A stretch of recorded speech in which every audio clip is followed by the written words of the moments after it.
De lá para cá, o Flamengo sequer esteve na ponta do Campeonato Brasileiro. E decidindo as Copas. Foi vice-campeão da Libertadores com o Renato, campeão da Libertadores com o Dorival, campeão da Copa do Brasil. Então é um time que nas Copas joga um futebol muito diferente daquele que ele exibe no Campeonato Brasileiro. As melhores... Saudações rubro-negras, sejam bem-vindos a mais um vídeo aqui no canal Flanáticos aqui. E rapaziada, vamos ver o que o Rizek tá falando sobre o Flamengo, né? Sobre a vitória ontem sobre o Flamengo. Não postei análise do jogo, mas postei react, mano. E teve react aqui no canal. Então, rapaziada, vamos ver o que o Rizek falou. Porque ele gosta de falar do Flamengo, né? Ainda mais com essa vitória. Flamengo com um passo na final. Entendeu, rapaziada? É isso, mano. Vamos ver o que esse tal de Rizek teve pra falar. Mas antes, já vai deixando o like e se inscreva, tá?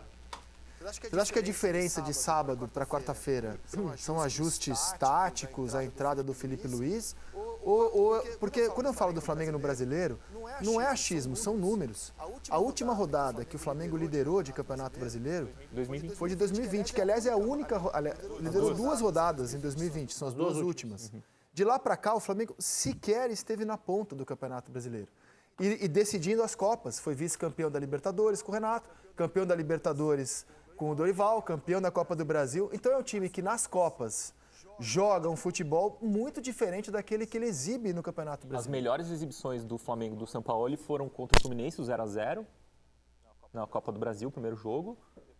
O segundo jogo também, né? Também foi bom. Isso não é do clube. Posso dar essa informação. Isso não é uma decisão do clube. Não é. Posso garantir uma informação segura. Que a direção do Flamengo é incomodada, frustrada com a campanha no Brasileiro. Não é uma ordem que veio de cima, não. Vamos priorizar as Copas, como muita gente pode acreditar. Não é. Trago uma informação. Não é. Não, tanto que a própria gestão do futebol acha que o desempenho no Campeonato Brasileiro é muito abaixo do que devia ser. É muito abaixo do que devia ser. Não, porque no ano passado, por exemplo, você via nas escalações do Dorival que havia uma intenção de poupar os jogadores para as Copas. Se era uma decisão do Dorival ou do clube, não sei. Mas era evidente olhando as escalações. Você olhava o Flamengo, jogava com o time reserva do Campeonato Brasileiro. E a frustração que o Sampaoli demonstra agora não. no Campeonato Brasileiro também, nos jogos. Ele tem demonstrado essa frustração. Sábado não foi diferente. É uma decisão que não pode ser tomada no primeiro turno de um campeonato de pontos corridos. Nunca. Não, a decisão de priorizar tá tentando jogar. Mas o próprio Sampaoli reconhece que o time tem uma chama diferente para mata-mata. O Flamengo aí, no caso, né, tá falando, o Rizek tá falando, no caso, né, sobre o Flamengo escolher as Copas ao invés do Campeonato Brasileiro, né, dos pontos corridos. Né? Vamos ver o que eles têm pra falar. Ele fala na coletiva também. Fala, esses caras sabem jogar esse tipo de jogo, esses caras encaram melhor esse tipo de jogo.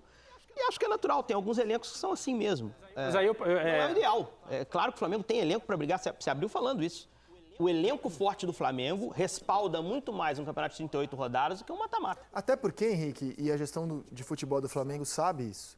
A maneira de você se impor na qualidade do seu elenco é nos pontos corridos. Na Copa, você fica sujeito a um erro de arbitragem, a uma jornada infeliz. Você pode dominar um adversário e como o Flamengo entende até hoje que jogou melhor do que o Palmeiras na final da Libertadores e por causa de um escorregão de um jogador e gols perdidos acabou perdendo aquela decisão. O mata-mata você está sujeito ao acaso e nos pontos corridos não. Nos pontos corridos é para prevalecer o grande elenco e o Flamengo não tem conseguido prevalecer onde na teoria era para ele estar dominante no Brasil. Uma explicação possível. O Flamengo, nos últimos 2 anos, passou por mudança de treinador no início do campeonato nacional. É aquele momento de carência ali, que os caras têm que entender o novo modelo, tentar aplicar aquilo da melhor maneira possível, e aí a oscilação vem. Aí você consegue ganhar um jogo em casa, por exemplo, e depois perder fora de 4x0 para o Bragantino. Eu acho que até encaixar o trabalho dos treinadores, o campeonato já caminhou, e nos últimos anos você tem sempre alguém que desgarra. Em 21, o Atlético, em algum momento, enfileira vitórias. Antes da virada do turno, abre uma frente. Ano passado, o Palmeiras. Esse ano também tem o Botafogo. E o Flamengo me parece encaixar agora. Mas o Flamengo teve algumas chances ano passado de reduzir a vantagem para 2 pontos. O jogo contra o Palmeiras em São Paulo. O Ceará no Maracanã e ele acabou empatando. O Flamengo ano passado foi uma escolha, se não da direção da comissão técnica. O Flamengo escolheu as Copas porque usava um time B bem competitivo, bem bom, mas não eram os seus principais jogadores. E quando viu também meio que a vaca ir pro brejo no Campeonato Brasileiro fez uma escolha. Sim, agora eu tô com o Henrique e amplio. A direção é culpada, embora não seja uma culpa né, dolosa, aparentemente, porque ela quer priorizar o Campeonato Brasileiro, mas ela não tem sabido fazer. Porque quando você troca os treinadores, o teu trabalho está sempre precisando de adaptações. O jogo da Copa, ele é uma urgência. Sim. Ou você vai ganhar esse jogo, ou você vai ser eliminado. Ou você vai ter um bom resultado, ou você não vai ter outra chance. O Campeonato Brasileiro, claro que precisa de regularidade, claro que os pontos perdidos, quando você soma, criam um abismo, mas é bem ou mal onde você pode ainda fazer alguma experiência, observar alguma tentativa. Num calendário que te tira muito tempo de treinamento, o Campeonato Brasileiro, quando você não tem essa regularidade do início, do meio e do fim do trabalho de um treinador, vira meio que não. E como o Flamengo não é um tem laboratório Copa, ele tem menos trabalho ainda. Vou fazer uma pausa nesse assunto. Sabe por que nenhum banco fala de dívida? Porque não enxerga que dentro dessa palavra tem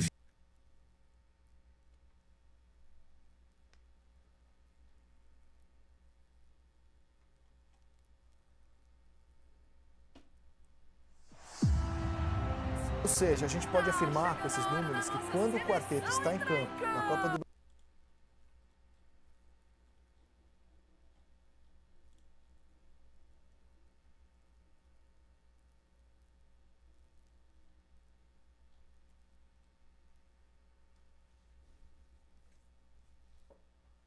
natureza.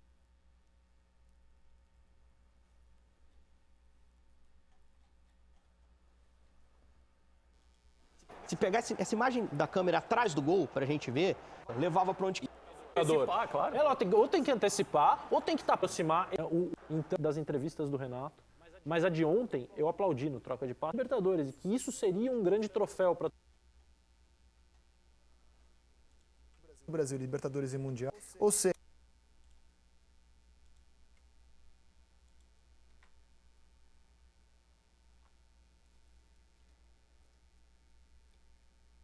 Agora eles estão falando sobre o quarteto do Flamengo, né? a gente pode afirmar com esses números que quando o quarteto está em campo na Copa do Brasil, Libertadores e Mundial, o Flamengo nunca perdeu nos 90 minutos.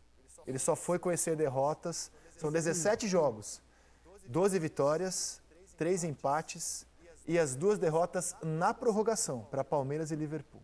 É um desempenho impressionante, cara.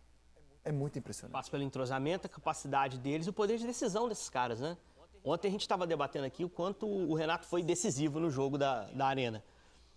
O Flamengo tem 4 caras com esse poderio de numa jogada, numa tacada, resolver um jogo. E normalmente é um time... Ontem não precisava nem do poder de decisão de nenhum deles, porque coletivamente controlou o jogo. Uma hora ia acontecer, pelo que a gente viu ontem. Mas são caras que também podem tirar a cartola num jogo mais difícil. Ontem aconteceu Impressionante. como resultado da obra coletiva, né? Isso. Os gols. Agora, preciso te contradizer não. por Te favor. rebater Fique à vontade. e dizer que o Gabigol é o ex-melhor batedor de pênaltis do Brasil. Mas eu não disse que ele é o melhor, Não, hein? sim. Eu disse que é raro Sim. ele perder. Eu achava ele o melhor batedor do Brasil. Hoje eu sou obrigado a dizer que ele é o ex-melhor batedor do Brasil. Olha esse cara, mano. Pô, o cara perdeu os 3 pênaltis na vida, mano. 7 no Flamengo, de 40, mano. Os caras já tá criticando, nada a ver. Porque nos últimos 15 pênaltis que ele bateu, ele perdeu 5, 1/3. É muita coisa. É curioso, né? O Suárez deixou de bater pênalti porque perdeu uma série de pênaltis ali entre o comecinho do Campeonato Brasileiro, a reta final do Campeonato Gaúcho. O Rafael Veiga andou perdendo pênalti, ele que também não perdia pênalti quase nunca. O Veiga perdeu 4 em 10, 4 em 12. Passou por isso também. Um que teve uma série de pênaltis perdidos. Sabe o que eu acho que é legal nos pênaltis a gente valorizar? Os goleiros estão muito bem, cara. Sem dúvida. Sabe por quê? A regra vem mudando e vem dificultando cada vez mais a ação Mas dos ontem ele goleiros. foi mal, o Gabigol bateu Não, muito bateu mal. mal. Mas eu digo assim, os goleiros continuam sendo duros de ser vencidos, mesmo sem poder adiantar, nunca pôde, mas tendo que ficar com o pé na linha. Agora não pode andar pra trás, não pode fazer meio que nada. Você tem que ficar parado esperando a cobrança. Daqui a pouco o goleiro tem que ir amarrado. E eles continuam defendendo. Agora, Daqui a pouco vai ser proibido defender pênalti. exato. Bom, rapaziada, então essa foi a análise de hoje. Flamengo ganhou e o Rizek tá falando, o Seleção Sport TV tá falando. Os outros canais de mídia estão falando. Mas se você gostou do vídeo, deixa o like aí, se inscreva que tem mais vídeos de Flamengo aqui pro Fanático crescer cada vez mais. Tamo junto.